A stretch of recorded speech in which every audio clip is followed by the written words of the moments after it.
Assalamualaikum warahmatullahi wabarakatuh. Selamat datang di Masjid An-Nur Nyaman.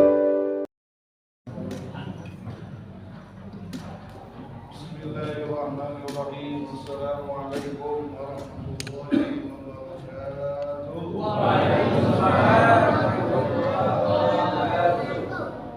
Alhamdulillah wassalatu wassalamu ala Rasulillah wa ala alihi wa sahbihi wa mawala, la haula wa la quwwata illa billahil aliyyil azim. Hadirin shaimin shaimat jamaah Masjid Jami An-Nur yang dirahmati Allah Subhanahu wa taala. Alhamdulillah, pertama-tama kita bersyukur kepada Allah Subhanahu wa taala karena sampai detik yang mulia ini kita masih diberikan nikmat panjang umur, sehat walafiat, nikmat iman wal Islam, taufik hidayah, sehingga kita dapat berjumpa di tempat yang mulia ini untuk menghidupkan malam Ramadan kita dengan sholat tarawih, sholat witir, zikir-zikir, doa-doa. Alhamdulillah, karena saudara-saudara kita jutaan bahkan mungkin miliaran yang sudah mengalami sakaratul maut, pertanyaan munkar nakir, alam barzah, dan melihat Allah min riyadil jannah atau hufatan min hufarin niran. Mereka berharap hidup kembali agar bisa menjadi orang soleh, tapi nggak ada kesempatan lagi. Makanya kita bersyukur waktu hari ini kita masih diberikan panjang umur, sehat walafiat, maka kita hidupkan malam-malam Ramadan ini dengan ibadah kepada Allah Subhanahu wa taala.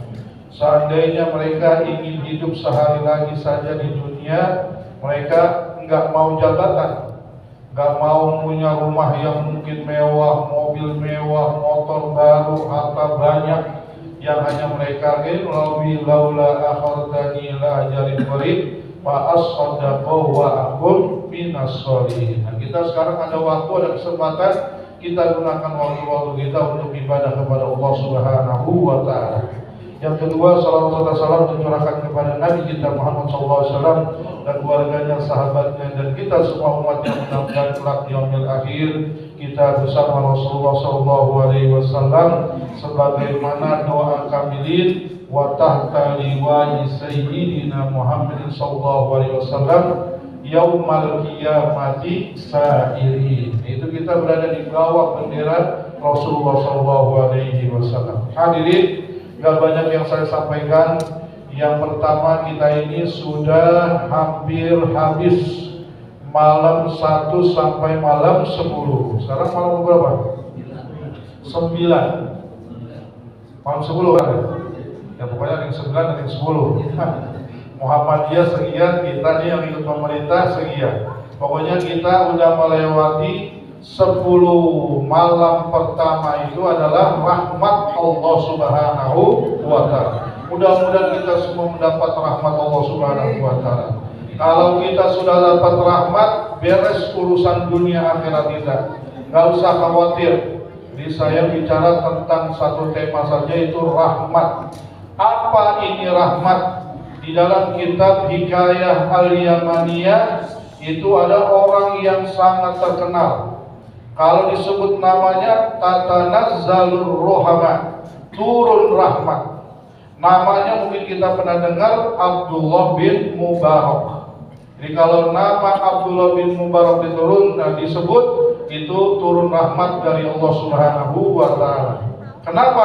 Karena kisahnya itu bukan Abdullah bin Mubaraknya, tapi yang mendapat rahmat besarnya itu adalah orang tuanya. Namanya Mubarak. Disingkat kisahnya, Mubarak ini orangnya hitam, rambut keriting, bibir tebal, giginya putih, matanya belok. Pokoknya orang-orang soleh. Suatu saat beliau ingin mencari pekerjaan, lalu dilamar pekerjaan sana kemari. Ada diterima menjadi penjaga kebun. Jadi tugasnya hanya menjaga kebun anggur. Pokoknya Mubarak, tugas kamu cuma satu, yaitu jangan sampai ada maling, jangan sampai ada hewan yang merusak, jangan sampai ada ini jaga pohon semua milik saudagar yang memiliki pohon anggur. Akhirnya gula mubarak dibayar dengan sesuai kesepakatan, dibayar seminggu, ada yang sebulan dan seterusnya. Jagalah nih mubarak yang dalam riwayat disebutnya hitam legam kayak orang negro dah. Sehari, 2 hari, seminggu, 2 minggu, sebulan, 2 bulan, setahun, 2 tahun, bertahun-tahun. Akhirnya suatu saat majikannya itu berkunjung ke kebunnya. Biasa majikan kebun kan kadang-kadang aja. Itu yang jaga dan yang beroperasi adalah karyawannya. Mubarak sini. Saya mau makan anggur yang paling enak, tolong ambilin. Yang enak, yang manis, yang renyah. Pokoknya kamu ambilin yang saya inginkan. Akhirnya Mubarak karena dia penjaga dan diperintah oleh majikannya, langsung dia cari, dia ketik 1, 2, 3, 4 sampai 5 kilo mungkin, lalu dia serahkan kepada majikannya. Majikan nyobain, asem. Terus yang kedua, dalam ranjangnya pahit. Yang ketiga, belum sempurna matangnya. Lalu diomelin Mubarak, kamu udah kerja puluhan tahun, tapi gak bisa membedakan mana yang manis, mana yang renyah, mana yang enak, mana yang asam, mana yang pahit, dan seterusnya. Coba ambil lagi, diambil lagi sekali lagi, diambil, sama hasilnya nggak sesuai dengan harapan majikannya. Diomelin lagi, ada yang ketiga disuruh ambil lagi, diambil lagi. Akhirnya nih majikannya marah besar, wahai Mubarak, kamu ini udah kerja sama saya puluhan tahun, tapi kenapa membedakan anggur yang satu dengan yang lainnya kamu nggak bisa? Wahai Tuanku, perjanjian kita ketika kita kerja hanya menjaga saja. Saya tidak pernah keluar dari lisan majikan, kalau ada yang jatuh ini anggur atau ada yang busuk boleh diambil. Jadi selama saya menjaga, saya tidak pernah merasakan satupun anggur, baik yang jatuh maupun yang akan jatuh. Selama ini nggak pernah. Ya udah, sekarang kamu ikut ke rumah saya. Ngapain? Ikut aja. Akhirnya majikannya dan Mubarak ikut ke rumah majikannya. Di rumahnya singkat cerita, dia bicara kepada istrinya, wahai istriku, kita sekarang sudah menemukan calon mantu kita dari anak perempuan kita. Tanyain anak perempuan kita mau nikah apa enggak. Kalau mau nikah, silakan sekarang kita rayakan pernikahan dan kita langsungkan pernikahan langsung. Dipanggil anak perempuannya yang solehah, ditanyakan, wahai anakku, saya sudah ketemu dengan calon mantu kita atau calon suami kamu. Kamu setuju apa enggak? Anaknya yang solehah ini menjawab, kalau itu pilihan orang tuaku, pasti orang tuaku tidak akan menjerumuskanku untuk menemukan dengan pria yang tidak benar. Ini pria pasti pria istimewa, karena dibawa sama orang tuanya sendiri, sehingga saya terima dengan ikhlas dan ridho karena Allah Subhanahu wa Ta'ala.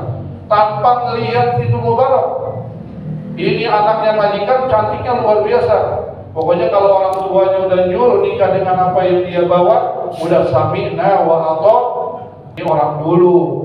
Kalau orang sekarang dilihat-lihat dulu, ketemu sebagainya. Pokoknya nikah hari itu. Nah setelah menikah, lahirlah nama seorang anak namanya Abdullah bin Mubarak. Dan Abdullah bin Mubarak ini menjadi saudagar yang sangat luar biasa. Perdagangannya itu meliputi beberapa negara.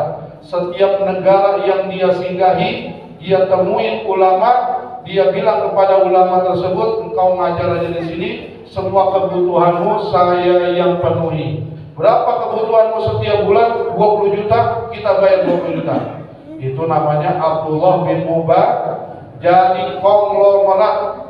Kenapa? Karena dia mendapat rahmat dari Allah Subhanahu wa Ta'ala berkat orang tuanya yang perempuan, yang ibunya soleha, yang bapaknya amanah, jujur, qanaah, tidak sama sekali makan barang yang haram. Inilah pelajaran puasa yang diharapkan oleh Allah Subhanahu wa Ta'ala di 10 hari malam pertama, agar kita mendapat rahmat dari Allah Subhanahu wa Ta'ala.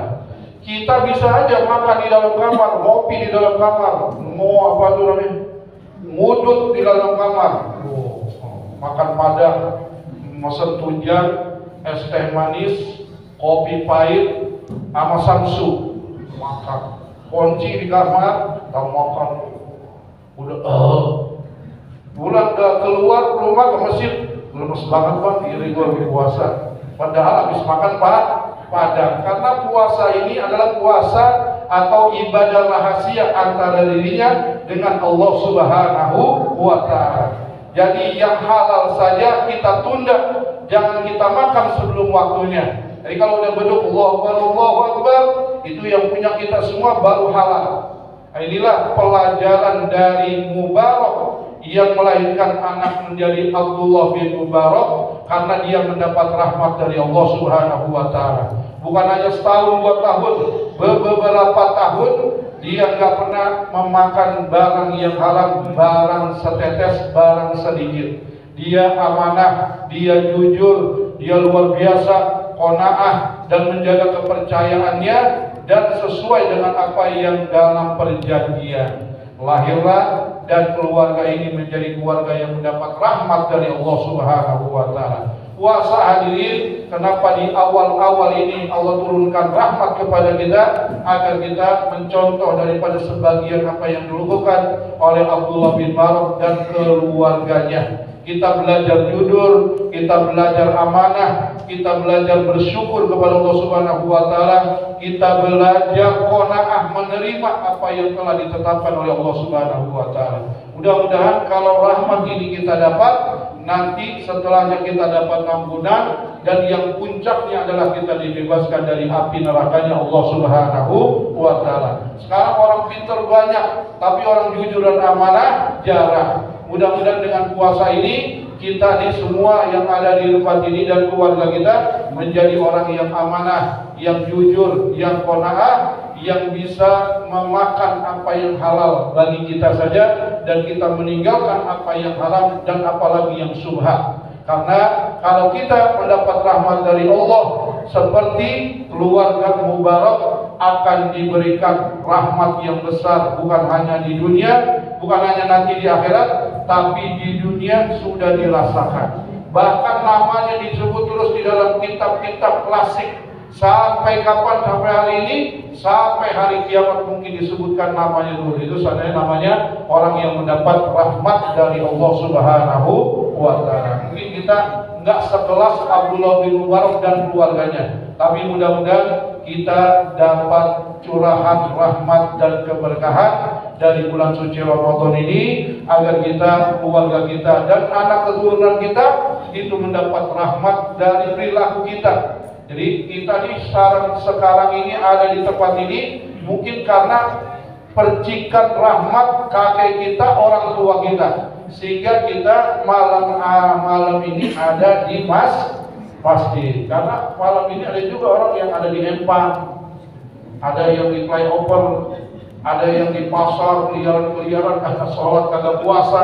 Dan kita alhamdulillah kita puasa, kita sholat maghrib, kita sholat isya, kita ba'diyah, lalu setelah ini kita tarawih. Mudah-mudahan kita semua diterima amal ibadah kita oleh Allah Subhanahu wa Ta'ala dan kita mendapat rahmat dari Allah Subhanahu wa Ta'ala, anak keturunan kita, amin ya rabbal alamin. Wassalamualaikum warahmatullahi wabarakatuh.